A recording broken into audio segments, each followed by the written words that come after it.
आप देख रहे हैं कोहराम news India 24 news channel. Live खबर, लाइव असर। विकास के नाम पर पर्यावरण को नष्ट करना आत्मघाती होगा, Shatrudra Pratap. Youth in action द्वारा बुधवार को प्रादेशिक युवा संकल्प यात्रा 2022 प्रथम चरण में प्रयागराज से होते हुए संकल्प यात्रा मिर्जापुर के केलहट में पहुंची। राजकीय महाविद्यालय केलहट में गोष्ठी को संबोधित करते हुए राष्ट्रीय अध्यक्ष शतरुद्र प्रताप ने कहा कि ईसा पूर्व हम सिर्फ ज्ञान में ही आगे नहीं थे, व्यापार में भी आगे थे। तब भारत की जीडीपी 33% थी। एक वायरस के चलते हम डर के वातावरण में जी रहे हैं। विकास के नाम पर पर्यावरण को नष्ट करना पूरे मानव जाति के लिए आत्मघाती होगा। संविधान से अवैध कानून समाप्त होने चाहिए जिससे व्यक्ति पीड़ित है। ऐसे कानून को समाप्त करने की जरूरत है। रोजगार नहीं, स्वरोजगार को बढ़ावा देने की जरूरत है। नौकरी करने के बजाय लोगों को रोजगार देने की सोच पैदा करनी होगी। शिक्षा का भारतीयकरण होना चाहिए। शोध में ऐसा पाया गया कि मातृभाषा में बच्चे अधिक सीख पाते हैं। सबसे अधिक रक्तपात धर्म को लेकर हुआ है। धर्म पर एक वैश्विक चर्चा होनी चाहिए जिससे मानव सभ्यता को बचाया जा सके। मुख्य अतिथि को कार्यक्रम संयोजक जिलाध्यक्ष राजू सिंह द्वारा स्मृति चिन्ह देकर सम्मानित किया। बाइट शतरुद्र प्रताप।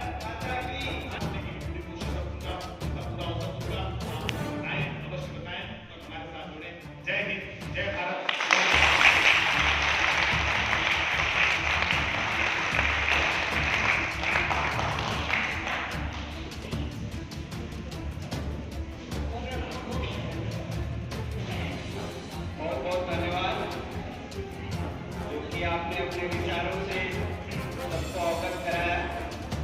हम चाहेंगे कि प्रधानाचार्य महोदय जी अपने विचारों से हम लोगों को अवगत कराएं।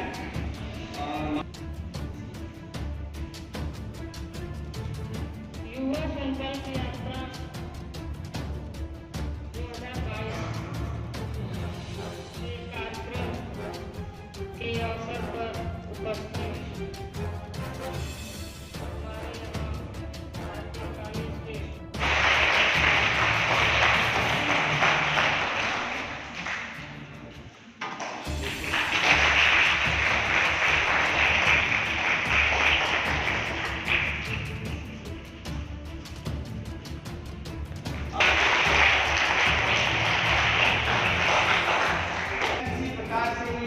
समस्याएं प्रदान करेंगे। हमें नहीं कर सकते लेकिन आने वाले भविष्य के लिए करेंगे। तो इन सब विषयों पे हम कैसे आगे बढ़ सकते हैं या इसका कैसे निराकरण कर सकते हैं।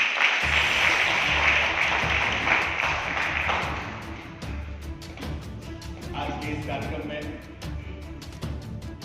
राजकीय महाविद्यालय की आदरणीय आचार्य महोदय, उपस्थित शिक्षकगण और भाइयों बहनों ज्यादा यहाँ पर मातृशक्ति की उपस्थिति बनाने का अधिकार संसद को है, विधानसभाओं को है, वो भी व्यापक चर्चा विमर्श के बाद। लेकिन ऐसे कानून जो किसी नियम से, किसी आदेश से, किसी ऐसे निर्गत कर दिया गया है जो भारत की जनता कई दशक से झेल रही है, और आप चले जाइए ऐसे बहुत से कानून हैं जिससे व्यक्ति पीड़ित है लेकिन वह हम पर लागू है। तो ऐसे जितने भी अवैध कानून, जो अवैध रूप से लाए गए हैं, जो किसी भी व्यक्ति के मौलिक अधिकार का हनन करता है, उसकी स्वतंत्रता को बाधित करता है, उसकी प्रकृति प्रबंध जो उसकी एक आवरण उसको खराब करता है, ऐसे जितने भी कानून हैं चर्चा के साथ, विमर्श के साथ समाप्त करने चाहिए। तीसरा है रोजगार नहीं, स्वरोजगार। हम विद्यालय बैठे हैं, यहां बच्चों को लगता होगा ये कैसा आदमी है, ये रोजगार की बात नहीं कर रहा, स्वरोजगार की बात कर रहा है। जी हाँ, कोई भी सरकार, मैं स्वयं राजनीतिक क्षेत्र में काम करता हूं, लेकिन ये झूठ बोलने का काम बंद कर दे कि हम 2 करोड़ नौकरी देंगे, हम 5 करोड़ देंगे, हम 1 करोड़ देंगे। दोगे कहां से मेरे भाई? नौकरियां हैं कहां आपके पास?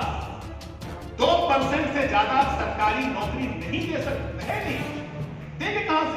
और भी जो प्राइवेटाइजेशन हो रहा है, संस्थाओं पे जा रहा है, उनका क्या करेंगे आप?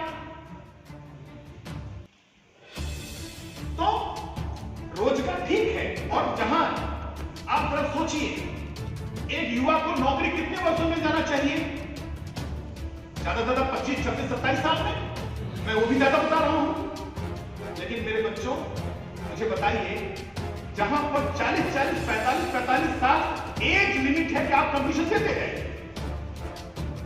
वह युवा जो 40 साल तक कंपटीशन देगा, वो बीपी का, शुगर का पहले बात तो मरीज होता है, और किसी प्रकार उसकी नौकरी लग गई, फिर किसी काम का नहीं होता है।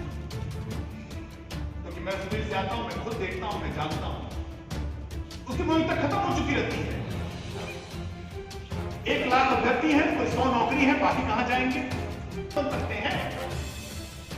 जहां बच्चियां बैठी है, मैं बताऊंगा लद्दाख मेरा रीजन है, मैं जाता हूं, जहां पर ऑक्सीजन लेवल बहुत कम है, 6 महीने जहां बर्फ रहता है, वहां महिला मंडल नाम ऐसी लड़कियां जो हाईली एजुकेटेड है। मैं बहुत आश्चर्य में था, कश्मीर की लड़कियां और लद्दाख की जो फ्लुएंट इंग्लिश बोलती है, कई भाषाओं का है, गरीबी है, लद्दाख बहुत गरीबी है, लेकिन ऐसे वो छोटे अब वो कामों की तरफ बढ़ रही होंगे, कोई महिला मंडल है, कोई स्टार्टअप है, वो काम कर रही है।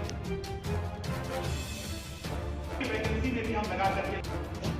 देखिए, यूथ इन एक्शन एक गैर राजनीतिक संगठन है, प्रोफेशनल युवाओं का संगठन है ये।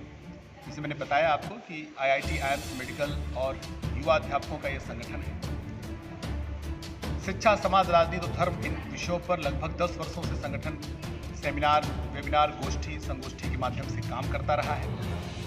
अपनी समझ को डेवलप करने के साथ समाज का भी अपने विषयों को ले जाने का काम कर रहा है। युवा संकल्प यात्रा संगठन ने तय किया, 5 विषय संगठन ने रखे हैं, जिसको हम 5 चरणों में पूरे उत्तर प्रदेश में हम ले जाएंगे। देश में अन्य भागों में जाएगा, लेकिन अभी उत्तर प्रदेश में 2 महीने हमको पूरा करना है। ये 5 विषय है: पर्यावरण संरक्षण, अवैध कानूनों की समाप्ति, रोजगार नहीं स्वरोजगार, शिक्षा का भारतीयकरण और धर्म की शाश्वत प्रतिष्ठा। इन 5 विषयों को लेकर के हम सब उत्तर प्रदेश में एक जन जागरण की यात्रा कर रहे हैं। पहले चरण की यात्रा प्रयाग से प्रारंभ हुई कल, फिर कल शाम को मिर्जापुर में था, आज अभी सुबह भदोही में कार्यक्रम होते हुए मैं चुनार में आज इस राजदीप महाविद्यालय में हूँ, जहाँ पर अभी यहाँ पर इस विद्यालय के छात्रों के बीच में अपना विषय संपन्न हुआ। ये सरकार के संरक्षण में कार्यक्रम चला जा रहा है कि आपका अपना निजी सोच है? नहीं, पहली बात तो सरकार से कोई लेना देना नहीं है। मैंने पहले भी कहा, ये गैर राजनीतिक संगठन है, ये प्रोफेशनल युवाओं का एक फाउंडेशन है। अभी तक हम बड़े शहरों में काम करते रहे हैं। ये वो युवा हैं जो संस्थानों में पढ़ते हैं, जिन्होंने अपनी समस्याओं को, समाज की समस्याओं को देखने के बाद यह निर्णय लिया कि हमारी जिम्मेदारी बनती है। एक जिम्मेदार युवाओं का संगठन है जो अपनी जिम्मेदारी के साथ समाज में अपने स्व के साथ में सहयोग में लेकर के हम समाज में एक जन चेतना की यात्रा कर रहे हैं। इसका सरकार और किसी राजनीतिक दल से कोई संबंध नहीं।